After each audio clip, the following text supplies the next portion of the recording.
Comenzamos ahora con la mesa redonda en la que vamos a debatir en torno a las ciudades saludables y cuidadoras, aquellas que ponen a las personas en el centro.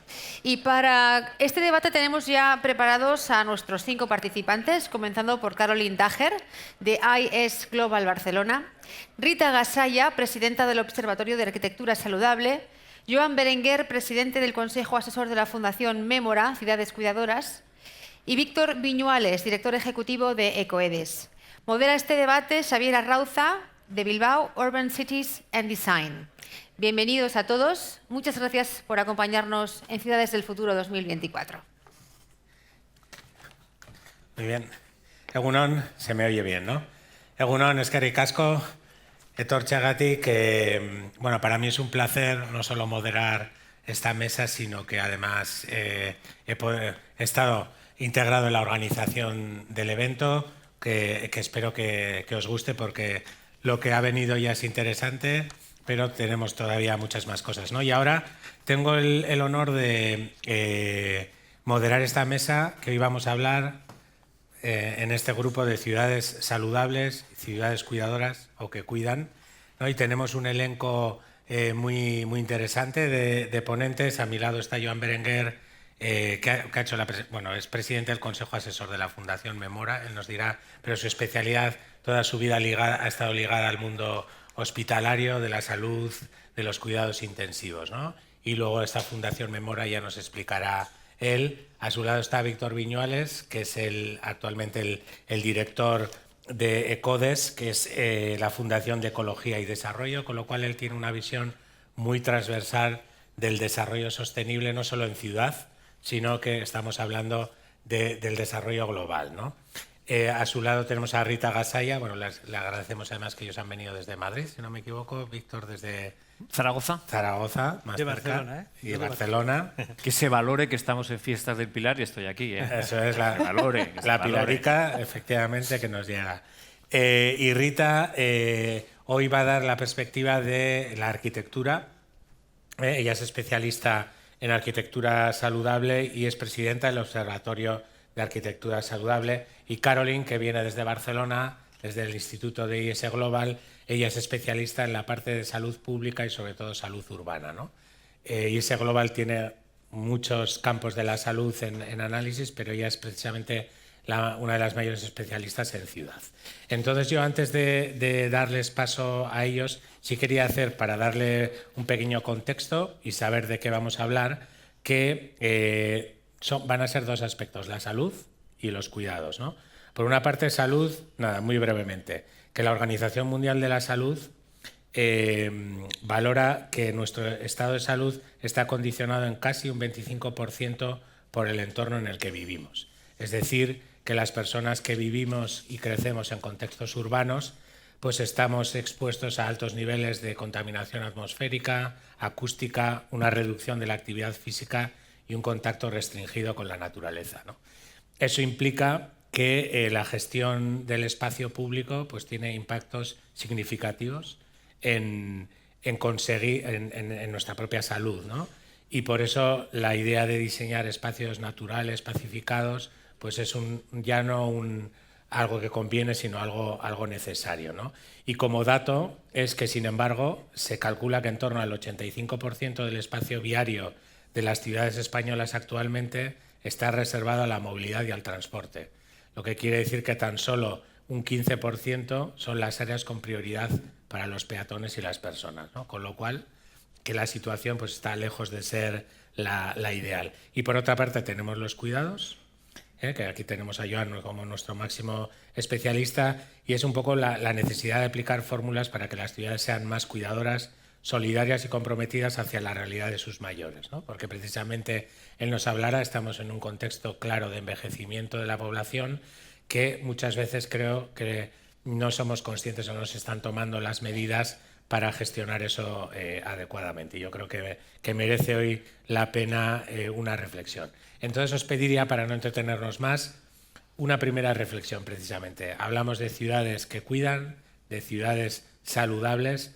Joan, en tu caso, una primera breve reflexión de dónde estamos, dónde deberíamos estar. Venga, perfecto, pues muchas gracias. En todo caso, agradecer al Correo que nos invitase y evidentemente a Javier, que lo conocemos ya pues la tercera vez que estamos juntos en algún evento. La verdad es que muy contento de poder estar aquí hoy con ustedes. Estamos a punto de de empezar el último año del primer cuarto del siglo XXI. Por lo tanto, estamos en pleno siglo XXI. Hace 4 días decíamos, oye, el próximo siglo nos vamos a envejecer. Estamos ya envejeciendo. Y aquí pongo yo comillas, porque la verdad es que sí que existe una crisis de envejecimiento, de longevidad, que luego hablaré, aunque sea 2 minutos, pero la realidad es de que también estamos creciendo a expensas de la migración y hay una crisis migratoria importante.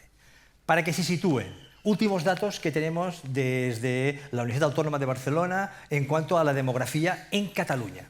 En Cataluña hoy somos 8 millones de habitantes, de los cuales hace pocos años, cuando gobernaba Jordi Pujol, que os debe sonar, ¿no? Hablábamos de ya somos 6 millones, hemos crecido 2 millones, todos inmigrantes, 2 millones de inmigrantes. Y la previsión que hay demógrafa es de que a finales de esta década, es decir, al principio de los 30, seremos 2 millones más. De los 10 millones que vamos a ser en Cataluña, 4 van a ser inmigrantes. Habrá 3 que son ya segundas generaciones y en algún caso tercera generación de hijos de inmigrantes, y habrá un tercio, es decir, 30%, que serán, entre comillas, y sin querer decir nada peyorativo, nativos, por así decirlo, de Cataluña. Esta es la realidad social a la cual nos vamos a enfrentar. Número 1. ¿Nos estamos envejeciendo? Sí, una parte de la población, porque la migración no está tan vieja, pero la realidad es de que no nacen niños. En la ciudad de Barcelona hay más perros que niños, esta es la verdad, y por lo tanto no nacen niños. Se mueren más personas que se reponen en cuanto a nacimientos en el conjunto del Estado español, y esto está pasando prácticamente, y me lo corroboras, en toda Europa, no solamente en España, ¿no? Por tanto, esta es la realidad. Estamos supliendo la falta de gente con la inmigración, nos guste más, y esto comporta una crisis migratoria que comporta, pues, convivir con culturas diferentes, convivir con lenguajes o con lenguas diferentes, con cantidad de elementos, incluso religiosos, diferentes, y tiene su riesgo importante. 3. Aparte de tener esto, tenemos una crisis de hábitat. Señores, las poblaciones crecen en las ciudades porque la gente va a la ciudad. Ya conocéis, y seguramente los que sois de según qué zonas de España, y en Cataluña igual, la despoblación que hay de las zonas rurales es brutal. Esta es la realidad. Y por lo tanto se concentra en las ciudades. Y los migrantes fundamentalmente van a las ciudades. Y yo siempre digo, mucho quejarse de los inmigrantes, pero ¿quién cuida a la gente mayor? ¿Quién cuida y quién va a recoger la fruta de los árboles? ¿Quién, en Barcelona, quién lleva los taxis? Cantidad de personas que están supliendo lo que los, entre comillas, nativos no queremos hacer en Cataluña. Y luego, ya ha salido antes en algunas de los que han estado en las mesas anteriores, la crisis climática que está aquí ya. Y por lo tanto, un cuarto de siglo con crisis de longevidad por el envejecimiento, crisis de hábitat porque no hay zonas o no hay hogares para poder vivir, y crisis migratoria y crisis lo que llamamos climática. Estos son retos que existen en estos momentos y probablemente, si queremos ser optimistas, oportunidades de futuro. Cuando hablamos de envejecimiento, y ahora hago una pincelada porque no me quiero pasar de los 5 minutos y me quedan aún 2 o 3, ¿vale? Cuando hablamos de envejecimiento, yo digo 3 cosas. Pluripatología muchísimas veces, dependencia, por desgracia, muchísimas veces. La gente mayor, a partir de, aunque la esperanza de vida ya esté en los 83 años, si no me equivoco aproximadamente, la verdad es de que no todos los años que hemos ganado, que es una ganancia importante que tenemos en estos momentos, todos son de buena calidad de vida. Hay unos cuantos que no. Por tanto, aparece la dependencia y yo además digo soledad. Por lo tanto, nos enfrentamos al envejecimiento que comporta pluripatología, dependencia y soledad. Porque otra de las cosas que, a mi entender, es de lo más grave que está pasando en estos momentos es la soledad de la gente. Soledad de la gente que no solamente es de la gente mayor, en donde estamos más metidos nosotros como Fundación Mémora, sino también de la gente joven, y lo conocéis perfectamente. Frente a esto que decimos, nosotros como Fundación, y luego lo explicaré más, trabajamos con una idea básica, que es dar, bueno, lo que hablaríamos de decir, oye, final de vida en paz y dignidad, perfecto. ¿Y esto qué significa? Que hay que evitar, como sea, que en las ciudades la gente muera sola. Prácticamente no sale en ningún sitio la gente que muere sola en las ciudades. Y hay multitud de personas que mueren solas en estos momentos. ¿Qué hemos hecho nosotros? Decimos, oye, y esto es la esencia del proyecto que luego, en la segunda pregunta, explicaré muy brevemente. Estamos trabajando el proyecto de Ciudades que Cuidan con la idea básica de que para poder abordar esta realidad sociodemográfica de cambio, lo más importante es el cuidar. Y por lo tanto, a ver cómo y de qué manera vamos centrando todo lo que, a mi entender, son las políticas y las acciones que debe desarrollar un municipio con base a un objetivo que debe ser transversal para todas esas políticas, que es el cuidado de la gente. Esto que tan fácil es de explicitar, la verdad es que es muy difícil de concretar luego, porque ya también ha salido en las mesas anteriores. Hay espacios estancos, nadie quiere ceder nada y se tiene que ver de una manera transversal, cediendo y coordinando entre los diferentes líneas de actividad que puede tener un municipio. Nosotros defendemos que una ciudad que cuida es aquel municipio en donde la razón de ser de todo lo que hace un municipio pone en el centro el cuidar a su gente. ¿Qué significa cuidar a su gente? Cuidar a la persona, cuidar a su familia, cuidar a los vecinos, cuidar al barrio, cuidarlo todo. ¿Qué significa también? Y esto es importante porque hoy ha salido todo esta mañana, que abordar esto que yo hoy digo, pluripatología, dependencia y soledad de la gente mayor, comporta muchas más cosas. Y comporta una visión holística que significa atender las necesidades sanitarias y sociales, que luego me referiré si hay tiempo. Atender el medio ambiente, atender la movilidad, atender la accesibilidad, atender la posibilidad de que la gente pueda participar y socializarse, atender para que la gente tenga servicios de proximidad, etcétera, etcétera. Todo este conjunto es lo que intentamos poner en valor, que para abordar esta nueva realidad hay que situar el cuidado como el centro de todas las atenciones. Luego me referiré a alguna más, pero estamos aquí. Luego explicaré, aunque sea muy brevemente, las 3 o 4 temas básicos que hacemos en Ciudades que Cuidan. Muy bien, gracias, Joan. Pues damos paso, Víctor, una primera reflexión desde tu punto de vista más transversal en ECODES.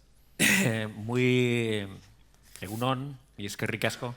Cicerón decía que la gratitud es la principal de las virtudes y añadía, y posiblemente la madre de todas ellas, y yo estoy en una campaña por la gratitud, o sea que gracias por la organización de este evento tan interesante, ¿no?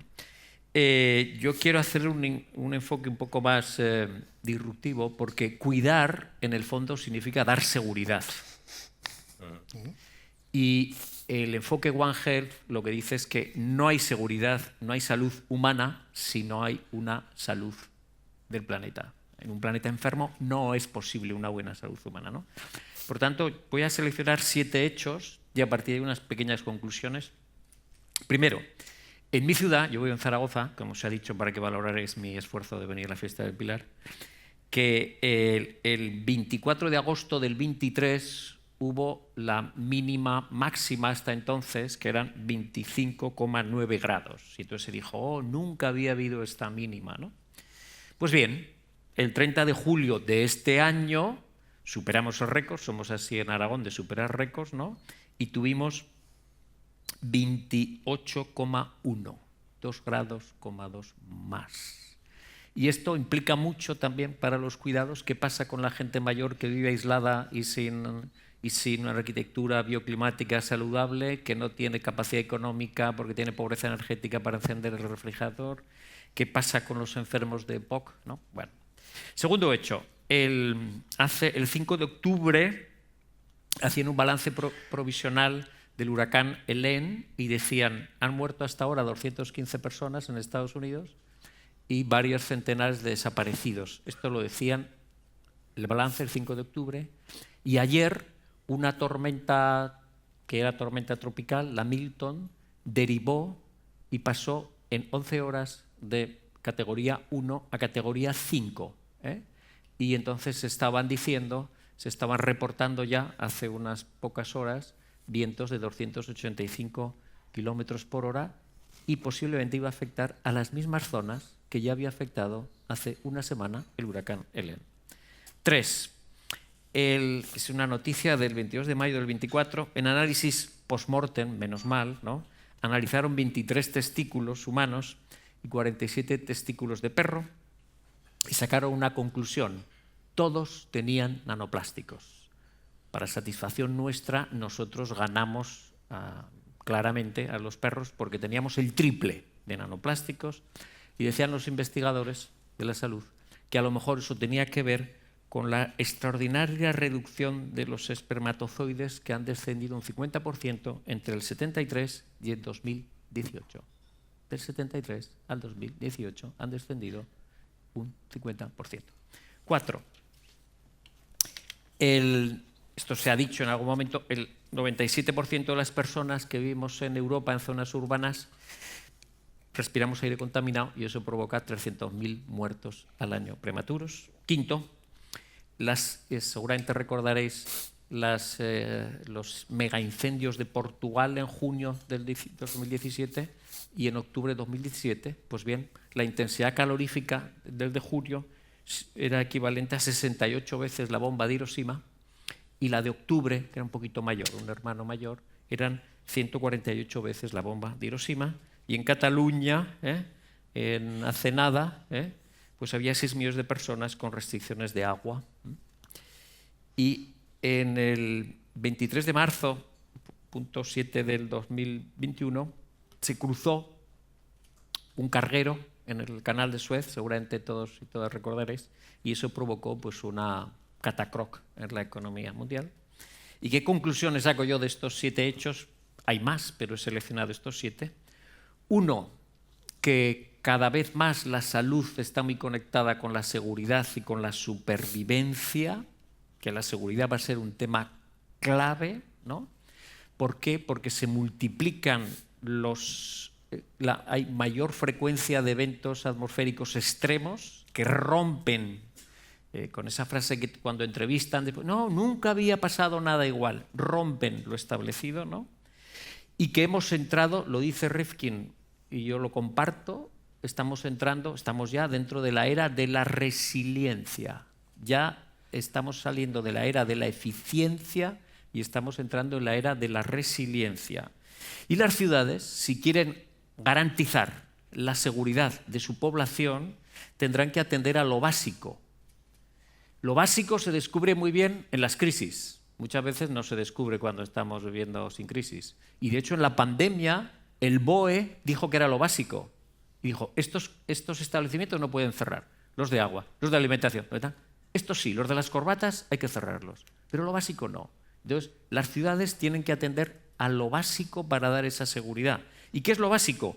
Aire limpio que respirar, agua potable que beber, alimentos saludables que no nos envenenen, energía renovable cercana, la energía la necesitamos, naturaleza cercana que descubrimos en la pandemia que es algo fundamental para vivir, sombra buena para refrescarnos, una industria cercana para lo esencial. Desde mi punto de vista, las ciudades que antes Miquel decía, ¡ay, estos compartimentos estancos! ¡Ay, estos planes zombies! ¡Ay, pues hagamos el favor en las ciudades de empezar a organizar la resiliencia y la seguridad de la gente, las personas en el centro, que viven en las ciudades. Y eso no es solo atender a lo que pasa en mi ciudad, en un mundo interconectado, significa qué pasa en el mundo en el que vivimos y en este momento. Muy bien, gracias, Víctor. Y Rita, siguiendo el orden, ya desde tu punto de vista más de la arquitectura, cuéntanos tu primera reflexión. Bueno, lo primero, muchas gracias. Me uno a los agradecimientos de mis antecesores. Y buenos días a todos. Es un placer estar aquí. Bueno, yo voy a ir un poco a lo más micro, ¿no? Hemos tratado unos temas como esenciales y a vista de pájaro, ¿no? Y mi especialidad es la arquitectura saludable, es cómo aterrizamos en el día a día de las personas esos espacios en los que pasamos el 90% de nuestras vidas, ¿no? Pasamos el 90% de promedio de nuestras vidas en espacios cerrados y los espacios cerrados impactan en nuestra salud. Lo hemos visto todos en la pandemia. Hemos visto que hemos empezado a criticar nuestras viviendas, los espacios en los que vivimos, y hemos empezado a pedirles otras cosas, ¿no? Espacios al aire libre, terrazas, etcétera, ¿no? Y hemos visto que necesitamos otras cosas para vivir porque hemos precisamente recapitulado sobre estos asuntos, ¿no? Y bueno, llevo desde el año 2000 siendo CEO de Gallo, Arquitectura Saludable, una empresa que se focaliza precisamente en hacer proyectos y obras focalizados en el bienestar y tanto de oficinas como de hoteles. Hemos trabajado en distintas ciudades de Europa, de África y de América. Y en todas estas obras, este enfoque de arquitectura saludable ha producido unos beneficios que nos parecían realmente muy significativos para las personas que los utilizan, desde desde impacto económico, de mayor rendimiento de los negocios, hasta un mayor compromiso de las personas, un menor nivel de bajas laborales, un mejor bienestar de las personas y encontrarse mejor en los espacios. Y movidos un poco por esto, por este convencimiento, este propósito, por mejorar la vida y la felicidad de las personas, creamos durante la pandemia, en el 2020, el Observatorio de Arquitectura Saludable, precisamente para esta forma de trabajar que nos parece fundamental, este enfoque en la arquitectura, el enfoque del cuidado, de la prevención, de usar la arquitectura como medicina preventiva, que se introduzca en la conversación de salud pública, ¿no? Tanto la arquitectura como el urbanismo, introducirla en la conversación de salud pública y provocar ese cambio normativo o inducir ese cambio normativo que haga que los edificios y las ciudades protejan principalmente a las personas, como acabas de decir, en el centro, ¿no? ¿Qué podemos hacer para que estas ciudades compitan en este escenario global de competencia entre ciudades? Pues bueno, una buena opción y un buen propósito es que esas ciudades, de esto nos va a hablar Caroline, nos cuiden, ¿no? O sea, que sean cuidadoras. Y los espacios, esos espacios cerrados, es por lo que tenemos que empezar, porque nos pasamos el 90% de nuestras vidas ahí. Acabas de comentar sobre los 300.000 fallecidos por la contaminación del aire. Bueno, esto es la punta de la pirámide, ¿no? Los fallecidos son la punta de la pirámide. Sin embargo, hacia abajo vemos una serie de enfermedades cardiovasculares, de problemas como de cerebrales, problemas también de cáncer, etc. Entonces, hay una serie de enfermedades derivadas de la calidad del aire que están por debajo de la muerte y que afecta a un sector de la población amplísimo. Y la contaminación tiene la cosa de que no la percibimos. Y dentro de los edificios sabemos que el aire está entre 2 y 5 veces más contaminado que en el exterior. Entonces, nos preocupamos por el exterior, pero no olvidemos que en el interior, donde pasamos nuestras vidas, de promedio estamos entre 2 y 5 veces más contaminados. También el ruido mata. En Europa, en el 2020, hablábamos de 16.600 muertes por ruido. Entonces, bueno, si vamos un poco aguas abajo, pues pasa exactamente lo mismo. También es la pirámide y esto impacta especialmente a los mayores, ¿no? que acentúa su vulnerabilidad, ¿no? Porque en el momento en el que se producen problemas de estrés, de falta de sueño, pues al final las personas más vulnerables son las que lo padecen. Por supuesto, afectan al rendimiento y al bienestar general. Entonces, bueno, estos son solamente 2 de los factores que impactan en la arquitectura saludable, pero tenemos muchos más. Por supuesto, está la calidad de los materiales. Estamos construyendo con materiales que son tóxicos para las personas. Por supuesto, a lo largo del ciclo de vida de esos materiales, esos van a ser tóxicos para el medio ambiente, van a acabar filtrando al subsuelo y van a acabar en nuestra agua, vamos a acabar comiéndonoslo y vamos a acabar pues, con este tipo de análisis de por qué tenemos esa cantidad de tóxicos en nuestro organismo, incluidos los microplásticos, ¿no? Luego tenemos otros asuntos como son las radiaciones electromagnéticas, que es un tema muy controvertido, pero que está ahí. El transporte público cercano a las viviendas impacta en nuestro bienestar porque transmite una serie de radiaciones que pueden alterar, demostrado, nuestro sueño, pero otras cosas que no sabemos porque no ha habido suficiente tiempo para ver el verdadero impacto, por ejemplo, de un tren que pase cerca de nuestras viviendas, o bien unas líneas de alta tensión, o bien un tráfico rodado pesado que transmita unos ruidos graves que a lo mejor en algunos casos ni siquiera oímos, pero que sí que nos están afectando. Entonces, bueno, se trata de enfocar todos estos puntos hacia la arquitectura, cómo podemos hacer esa arquitectura que cuide de las personas, que nos haga menos vulnerables ante esos cambios de que estamos hablando de seguridad global, que estos edificios sean ese reducto donde nos encontremos bien y donde las personas seamos más productivas, más saludables y, por supuesto, también que promocionen ese bienestar social, ¿no? del que también se ha hablado aquí en alguna ponencia, ¿no? Que haya estos espacios para el encuentro, el intercambio, por supuesto, también en la ciudad. Todo lo que digo es extrapolable, por supuesto. Y hagamos que estos espacios promocionen ese estado de salud que, como define la Organización Mundial de la Salud, ¿no? Ese estado completo de bienestar, no solo la ausencia de enfermedad, que va en lo físico, en lo mental y en lo social, ¿no? Y en todos esos aspectos podemos impactar desde la arquitectura. Y bueno, como me gusta por concluir, todos los que trabajamos en el proceso constructivo, hay una frase de Jonas Salk que me gusta muchísimo, el virólogo que descubrió la vacuna de la polio, nuestro deber es ser buenos antepasados. No es mía, es de Jonas Salk. Y bueno, sería bueno que la tuviéramos todos presente para cuando hagamos nuestro trabajo. Muchas gracias. Muy bien. Y Caroline, para finalizar la ronda contigo, desde tu perspectiva de salud pública, salud urbana. Sí, sí. Os podía dar muchos datos más, unos claves ya se ha escuchado. Por ejemplo, que el 15% de los cánceres de pulmón en Europa ya son derivados de la contaminación del aire, que 33% de nuestros casos de asma infantil también. Os podía desbordar de datos, ¿no? Pero realmente creo que no es una falta de datos que sufrimos, porque si no, la cosa sería muy diferente en nuestras ciudades. Porque de datos de salud hay muchos ya que establecen este vínculo. Entonces, para mí es muy importante, más bien como Miguel Barceló nos ha dicho esta mañana, entender que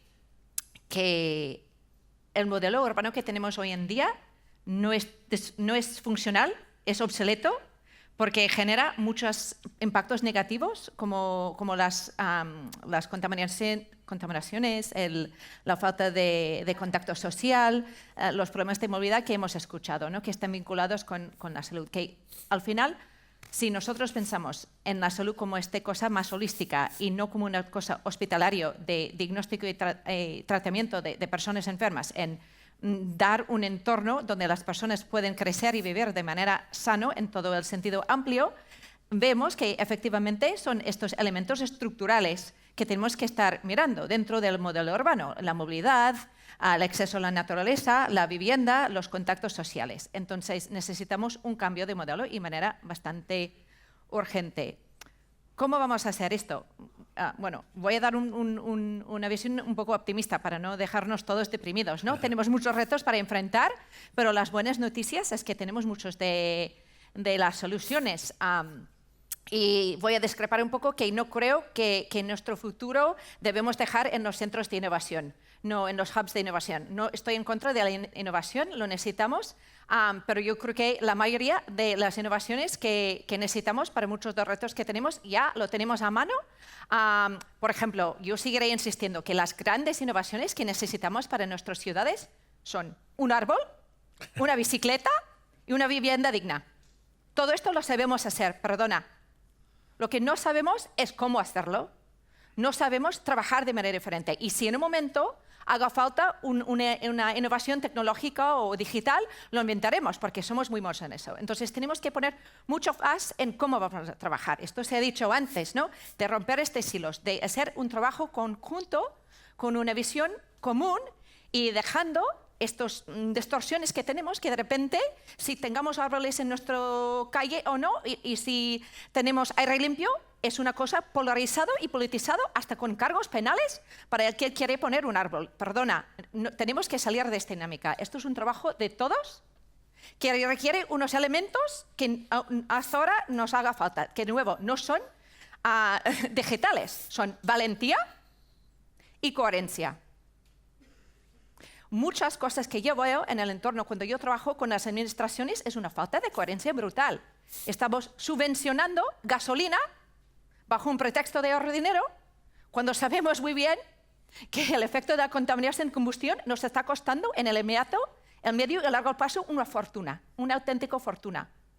El modelo urbano que tenemos ahora no es rendible de una manera de salud, pero tampoco económico. Nuestra prosperidad, en el sentido más amplio, socialmente, prosperidad social, prosperidad físico-mental, de salud y económico, depende de esta posibilidad de hacer estas transformaciones. Y yo apostaría que la salud es un buen punto de partida de intentar abarcar y hacer este trabajo en común. Entonces, también una cosa que no se ha mencionado mucho hoy, y por eso he traído nuestro cómic, esto es la ciudadanía, el papel de la ciudadanía en todo esto, de cómo vamos a trabajar. Cada uno tiene su nivel de responsabilidad.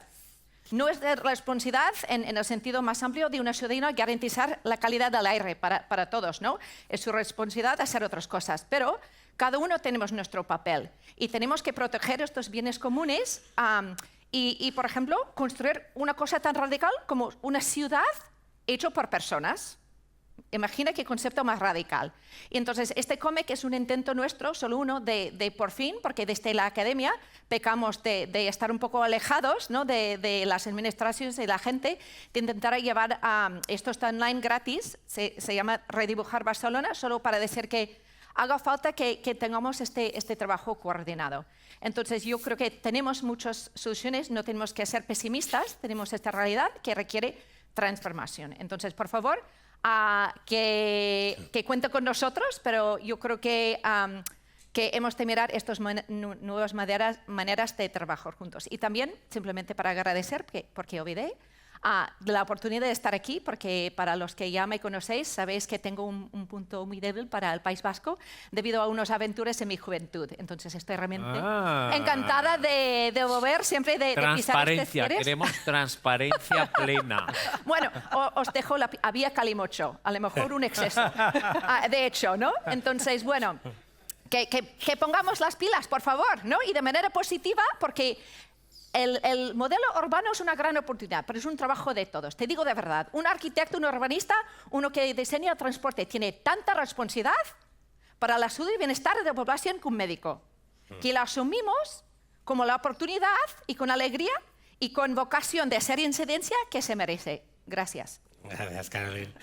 Y como nos hemos alargado en esta primera exposición, sí os voy a pedir ahora mayor brevedad en un poco la segunda, porque era lo que tú has adelantado, Joan, en la parte vuestra de Fundación Memora Cuidadora. Danos ahí datos muy concretos del trabajo. Una pincelada, ¿no? solamente porque no hay tiempo, ¿no? Sí. Es decir, nosotros muy preocupados por la muerte en soledad, porque lo hemos vivido, lo vivimos, como funeraria, porque es una fundación que nace de una empresa funeraria que es Memora, pues empezamos a trabajar, oye, ¿cómo podemos de alguna manera poner en valor que se debe abordar esta problemática de la muerte en soledad para intentarlo evitar?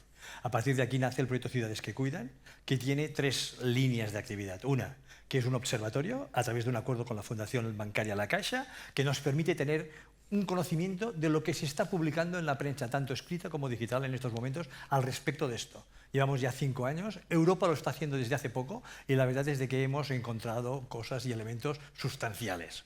2, hemos trabajado el modelo. Y 3, y lo más importante en estos momentos, hemos trabajado de una manera no muy compleja. Yo creo que metodológicamente lo mejor que hemos sido capaces, la gente que ha participado en poderlo hacer, para poder evaluar una ciudad y poder decir, esta es una ciudad que puede ser considerada una ciudad que está en la senda de llamarse ciudad que cuida. Esto lo hemos hecho en base a 9 categorías de indicadores. Hemos importado la metodología de Estados Unidos con 78 indicadores a través de distribuidos en estas 9 categorías. Esto nos ha permitido de alguna manera hacer una foto de una ciudad en un momento concreto. Lo estamos trabajando con la Federación Española de Municipios y Provincias para poder desplegar, yo creo que será una realidad el año que viene, un sello de calidad de ciudad que cuida. No queremos hacer más redes de nada, hay cantidad de redes, sino que lo queremos poner en valor el tema del cuidado. Y en eso estamos en estos momentos, y sobre todo para intentar también explicar por qué se esconde que la gente que se muere en soledad debe conocer la ciudadanía, que esto está pasando. Y antes se ha hablado de los datos, yo tengo mucho que decir al respecto, porque se utilizan aquellos los que políticamente interesa enseñar y los demás se esconden. Y hay cantidad de cosas que no se saben y la ciudadanía no es consciente. Muchas gracias. A grandes trazos y muy rápido, ¿eh? Muchas gracias. Os seguimos el orden. Bueno, venga, Víctor. Cuenta. Un poco. O Víctor le vamos a dejar. No, si no te importa, te vamos a dejar para el final, porque tú nos vas a dar la visión más global. Rita, desde la arquitectura que has comentado mucho del trabajo, pero brevemente, ¿qué crees que queda por hacer ahora mismo en tu campo, ¿no? Bueno, en la arquitectura queda mucho por hacer. Lo primero, concienciar, ¿no?, de la importancia de este tema. En realidad, si queremos hacer un resumen de qué es lo que hay que hacer, es pensar en que, bueno, ya has comentado tú, Miquel, sobre la primera revolución industrial, cómo transformó la forma de vida de las personas, ¿no? Cómo pasamos de vivir en la naturaleza, ese 3% que vivía en la ciudad, aún así pasaba tiempo al aire libre, a pasar en 250 años a vivir dentro de las casas. Eso evolutivamente es poquísimo, por eso es tan importante tener como referencia la naturaleza en toda la construcción de los edificios y de las ciudades, ¿no? La proximidad de lo verde, ver árboles desde nuestra ventana. Sabemos que las personas en los hospitales se curan antes y necesitan menos analgésicos gracias a una investigación de Roger Ulrich de los años 80, que no se ha aplicado. Sabemos que las personas necesitan menos tiempo de hospitalización. ¿Esto cómo podría repercutir? Simplemente el hecho de poner verde delante de las ventanas unas jardineras exteriores para que no haya contaminación. Bueno, podemos hacer muchas cosas desde la biofilia, desde la naturación de las ciudades y los edificios. Podemos hacer mucho desde la neuroarquitectura para mejorar el bienestar mental de las personas, esa forma como de influir basado en datos científicos para que las personas tomen decisiones saludables. Y podemos hacer mucho desde el diseño para ayudar a que las personas se socialicen, hagan ejercicio y no sean sedentarias. Entonces, digamos que todos esos impactos en todos esos parámetros se puede influir desde la arquitectura y, por supuesto, desde el urbanismo.